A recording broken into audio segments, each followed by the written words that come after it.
उसो अब त्यो त्यो केरा खान मिल्छ है उ त्यो फला केरा फेरि म त्यो घरि बिग्रिने हो कि गाली गर्ने कि भन्दा नि फेरि के लागेर है यो रोग लगाएर पाके हो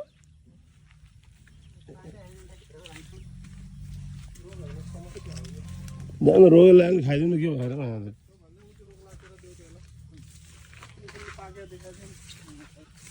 रोग लाग्यो भने खानु के भएर रोगले जित्छ कि हामीले रोगलाई जित्छ भने थाहा हुन्छ नि त उयो त फुटेको त मलाई माथिबाट त माथिको राम्रो छ त्यो पट्टो फुटेको त्यो नगुएको यस्तो हुन्छ कि राम्रोसँग पाक्यो हुँदैन कुटेर हुन्छ कि तर यो पनि खस्रो सहर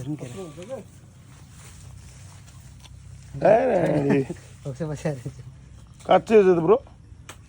हेर्दा मात्रै पाइँदो रहेछ कि तिमीहरू केरा नदेखाएलाई चाहिँ यो पाके जस्तो लाग्छ खुसी हुन्छ केरा नदेखाए कसो केरा देखाएर भन्नु सब देखाएर लागि चाहिँ नोक्सान भयो सिका टोका लाग्यो फालिदियो अब काटेर फालिदिने हो